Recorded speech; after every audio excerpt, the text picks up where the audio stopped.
Welcome to Cavan TV's News and Views. Well, we love a good challenge story and we love a good success story here in Cavan TV as well. My first guest in the studio this evening has done just that, a great success. I'd like to welcome Linda Clarke.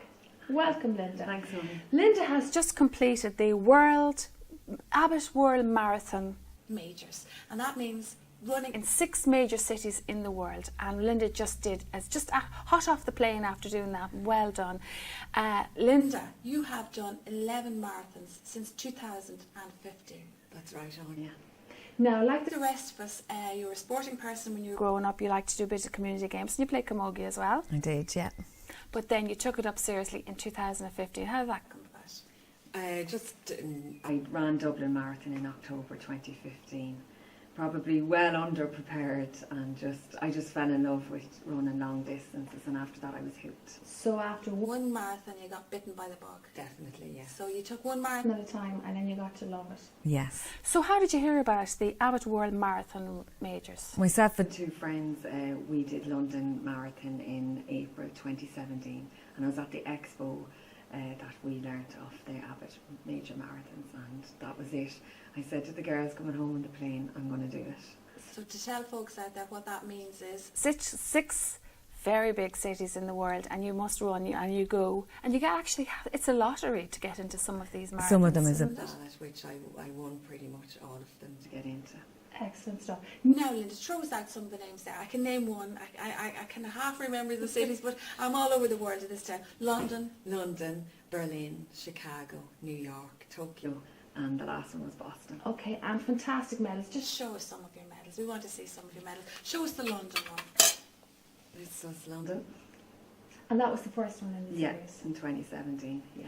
And can I ask you, Linda, just throw out your idea of what kind of times? What times did you expect to do them in, and what times did you do them in? Anya, I never run for times. I just run really to finish it and enjoy the marathon. I was very naive going into London because it was on such a massive scale, and the support and the crowds there was unbelievable. So I actually ran with a very good friend of mine, Jennifer Packenham Watch, and we ran it together, step by step, and we just took in the atmosphere and soaked in the atmosphere. Okay, so now maybe you show us and the next city then after that? The next one I did after that was Berlin. September 2018. Okay, now Linda, when you're saying they're massive marathons, just give us an idea of how many people run these marathons. From 38,000 up to 42,000 usually run them, depending on the race. And of course it's a bit like the Dublin City Marathon as well. Everybody's graded and you run from your own kind of arena, isn't that it? Yes. At the start line, yes. I should say. Exactly. You have the elites, you have the celebrities, then you have people based on their time, their projected finishing time, and then you have the mass crowd. So okay, so after Berlin? Berlin, I did Chicago. Chicago, yeah, in October. I did them few weeks between each. Yeah. I was just going to ask you that. What was the time length, the time frame? I think there was 3 weeks between Berlin and Chicago. 3 weeks? Yes. Well, you were lucky you didn't get an injury. Well, I know you didn't get an injury. I actually was injured going into Chicago. I picked up the plantar fasciitis, which a lot of runners pick up, and a lot of people would know it's quite painful. But I was very, very stubborn, and I wasn't going to let it. Okay, so that's number 3. Now number 4. That was New York, which is probably the biggest of them. Yeah, just give us an idea of the crowd. I think there was 42. It was the biggest amount that ran it, 42,000. What's it like running in 40? I know what it's like to run in the Dublin City Ladies Mini Marathon, and you literally can't see the ground for all the people around. And most of them are walking in. Is it like that on the big marathon? At the start of it is hard to manoeuvre past people and that. And you can't get any speed at all. You just run. run. You but just get anyone that runs a marathon the speed is not in the beginning; it's in the end. If you can hold it till the end. Well done. And after New York? After New York, it was Tokyo in March of this year. A long way away to go to run a marathon. You will be exhausted before you get there, and certainly after you come back. Tokyo, fantastic. And also you got chosen. You were one of the lucky ones to be chosen to do Tokyo, if I remember correctly. Yes, I got the ballot for Tokyo. It's very hard to get into Tokyo, and I just won the ballot for it. It's an amazing city, an amazing marathon. It's probably one of my favourites. Yes. To run and to see the city. Yeah. Exactly, yes, yeah. It was such a nice place to have seen, and I don't think I would have ever visited only for the marathon. And of course the last one is... The last one is the most famous. Boston.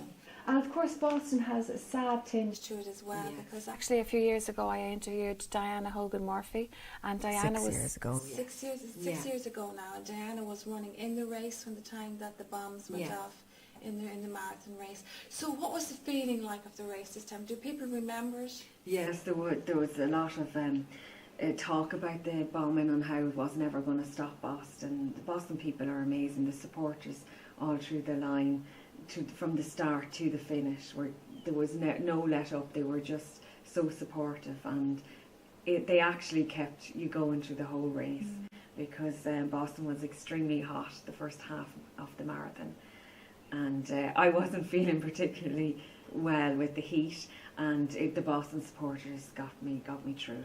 Right, so the people on the line, definitely, on the sides brought you through it.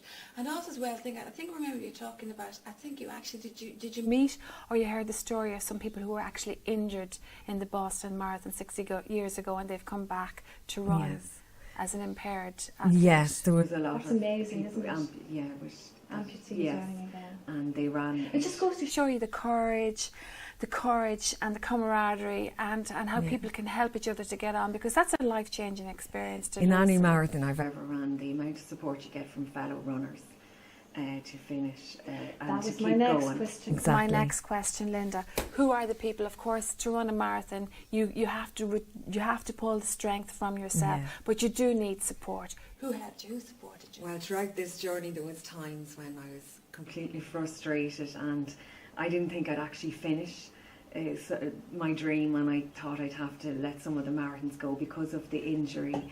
And but a lot of friends, I have really good friends who actually believed more in me myself than I did, and of course the girls at work kept me going, filled me with a lot of sweets before the marathon. I think they ran those marathons in the background behind you, Linda, or on the sideline at least. Definitely. But it just goes to show you, Linda, and I think you've touched on it there as well. Like, it's not just the physical thing of running, and which is a physical thing. Running 26.2 miles is physical, but it's not just that. You have to use your mental mentality as well. You have to use your mental mentality, your mindfulness, everything. It's the whole package, and you have to use that when you're training before and even after a marathon, to calm down, to come down after a marathon. Linda, this is all part of running a marathon, isn't it? Well, I'd just like to say I'm an average runner. I'm no ways a speed merchant. I wouldn't call that average running at all. No way. It's just that anyone can follow their dream. Anyone, if you put the work in. And there was days, the bad runs were terrible, but I still did them. And it's just to follow and just just to finish for me all of these marathons, just to know I've another one ticked off. I just loved it. I loved the sport of it. Where do you go from here? You know the song, where do I go from here? Where are you going? I have something in the pipeline, but for any of these marathons I've ran, I have kept them to myself until I actually have the medal in my hand. Yeah, you always say that. Yes, I think that's have the medal in the hand. I wouldn't gloat before I get the medal in my hand. Well, that is an absolute fantastic achievement. Since 2015, to run 11 marathons, to do the Abbott World Marathon Majors, fantastic. Both physically, emotionally and mentally, Linda, and congratulations, well done. Thank you, Anya. Now, if I were to say to you, Linda, and somebody out there said, oh, Linda, but I'm not a good runner either, and I'd love to do that, but I can't do it, but I'd love to do it, what would you say to them? It's a come chat to me, because that's how I started. I started running from pole to pole, walking. I still do that sometimes. It's not about your speed or how you finish. It's just getting to cross over that line to start. Courage to start, and the willpower and the stubbornness maybe to finish. Oh, well done. And there is Linda with her Abbott World Marathon. Only I'd like to thank two people, especially during this journey. Martin Tackney, he did a programme for me after Christmas when I was injured, and it helped me a lot, and actually did a really good time in Tokyo, so thank you. He's a great, and he has his own club in Ballyhaise. And Conor Kelly, the best physio I've ever met. No one would touch my injury for love and money. It was always stay off the foot, rest. But I knew I had the marathons booked and paid for, and thankfully Conor got me through them all, so thank you. Well done, Linda. What can we say? And congratulations once again.